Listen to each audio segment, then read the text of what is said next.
guys, it's Abby and welcome back to my channel. Today I'm going to share with you my mid-year journaling system and some reviews from the past journals that I've been using since the year started. So it's currently July 1st and I know, right? Time flies really fast, and I admit the past few months I just neglected most of my planners and I kind of feel bad about it, but I have been getting back into the whole planning thing and doing journaling, and since it's mid-year I thought it would be great to show you guys what I'm currently using and what I'm going to start using. So I do have some journals that I'm planning to start and also some that I'm planning to just let go of, so let's get right into it.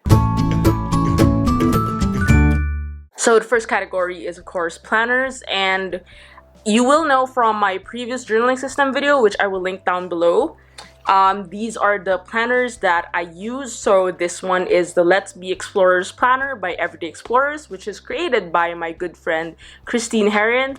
I still love using this because it's really great for all my work responsibilities, and I just try to segregate a lot of my personal and professional tasks because I find it easier for me to sort of segregate things. So this is on average what it looks like. It's really just text-based, and actually when I worked in the studio, wow, that felt like so long ago. When I worked in the studio, I always had this planner, and with that it's easier for me to just tick them all off and not have to look at them at my personal planner, because I feel like I get a lot of anxiety seeing all the things that I have to finish, and sometimes I don't finish it in a day, and that's totally fine. Yeah, in contrast to that, I have this really nifty sized Hobonichi Weeks, which is still very useful. Actually, I still use this during the time where I didn't have a lot of work. I did have some months where it was just really empty, and I mean, I don't regret it. It was just like basically me and my planner adjusting to the whole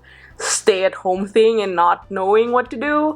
So generally this is what it looks like. Again, I don't show a lot of flip-throughs of my planners because it's confidential, and I also try my best to just log some of the things that I do. If I didn't log or write a to-do list, because sometimes I forget or sometimes they're just all in my head, I do write about what I watched or what I read that week, just so I have a log of ideas where I could just, you know, anytime I want to go back and figure out like when did I watch a certain series, because that is also tied into usually what project I worked on that week. That's how I kind of am familiar with my schedule. I don't know if that's just me. But next up, this is totally random, but I do have some other journals that are not entirely related to journaling, just notebooks that I use. I've been using these for I guess like a month, and the other one is like 2 weeks old. So my first one is this.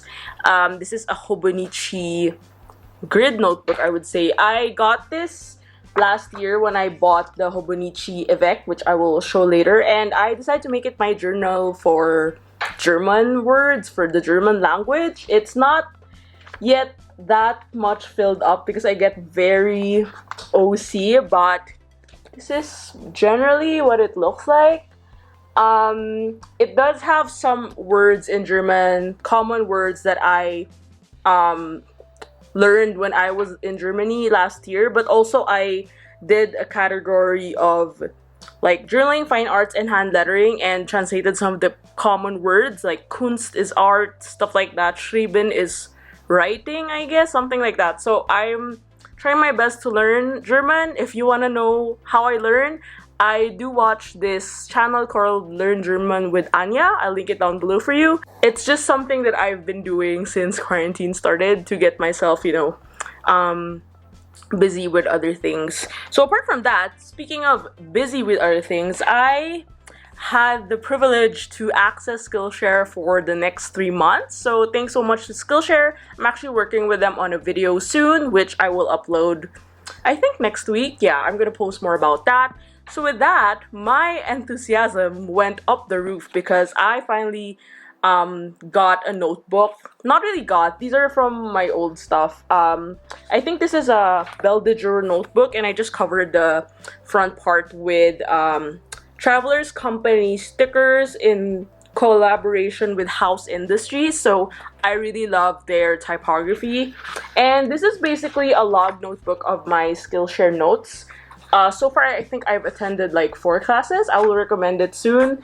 I also realized that I'm not very good at being too focused, so the best I can do is really attend a Skillshare class, which gives me like 1.5 hours to study and learn more about it, and I like it. It's not very like preachy information. It's stuff that I feel like will benefit me in the long run, so I can't wait to fill this up with more insights and ideas that I can use for my creative journey. So last but not the least, I decided this year to start using a Hobonichi A5, which is the cousin. It's actually quite big, but I'm pretty proud of what I've done with it so far, because I decided to host the 2020 journaling challenge. If you want to know more, I will link the hashtag down below. Every month we come out with new challenges.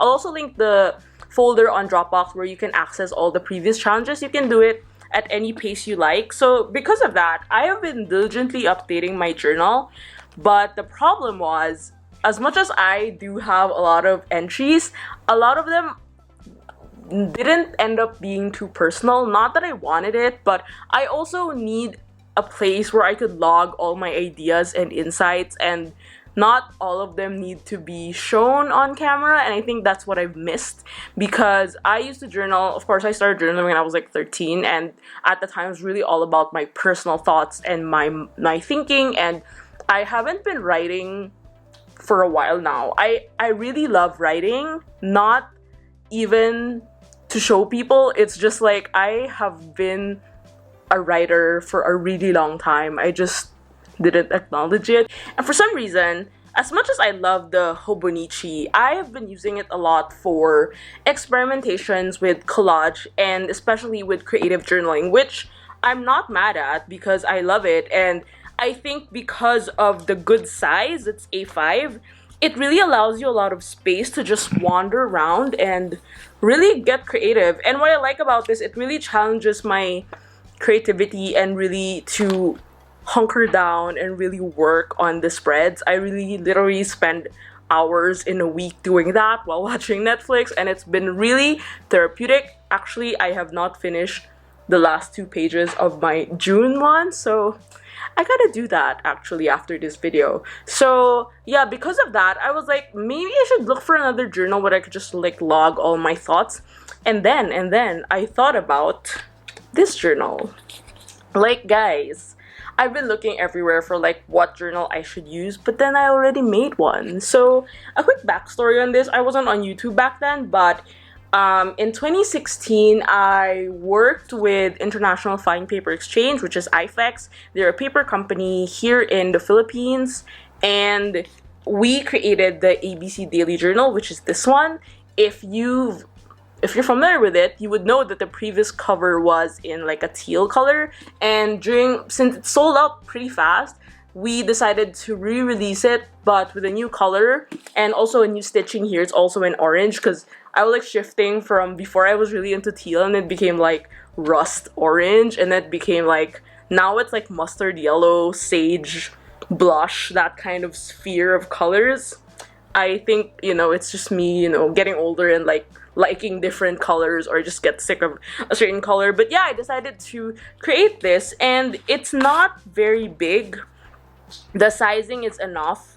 If I had to redo this, I hope I would make it thinner, because this is like for 12 months. Maybe I should have like made it an Avec style, but I really like it because it's the stitch binding really makes it lay flat, and it's really perfect for logging. I also have 2 of these, which I've used 3 years ago. I don't know why I stopped using it. Maybe I think I kind of went off the wagon also for journaling. Like last year I did work on the A6 size. Like I had Midori in A6 and also Hobonichi in A6, but after that I didn't really know what to do, and I never really owned a journal that I used every year. I think the longest commitment, lol, that I've had with a journal is this one, because this is technically my volume 3, so I'm looking forward to use it. And with that, because I have also been diving into fountain pen writing and cursive writing, I'll share more of that when I make a video on fountain pens that I'm using, and I'm hoping that I get my handwriting juju on and like write neatly in this. I think one of the things I also overlook as an artist is I don't really write nicely or legibly because I already letter for a living, and when I do journaling, it's not very neat, and it's something that I'm not necessarily ashamed of because I also draw, and I don't know if handwriting is such a necessity that has to be neat, but I think it's a conscious effort to really just improve on it. So hopefully I'll be doing that through this journal. So yeah, that's my system for the next 6 months. Generally, the only thing that's going to be new will be the only things that will be new, the only journals will be new are the July to December Avec and this one, which hopefully will last me until next year's July, depending on all the plans that have not been pushed through due to this pandemic. But yeah, this is my little system. If you want to know more, I will also leave a blog post down below for you to read more about it. So happy July, happy mid-year, if that's a thing. Last but not least, I also want to announce that I'm already on Patreon. I will post a video more about that and why I decided to make a Patreon. But if you want to show your support, I will link it also down below. We are now taking pledges for the month of July, which is all about passion. Ew, big word. And yeah, we'll link all the relevant links down below for you. Thank you so much for watching this video. I hope you have a great day and a great month ahead. This has been Abby. Make sure to like, share, and subscribe for more videos, updates, and whatnots. And I'll see you guys soon. Bye!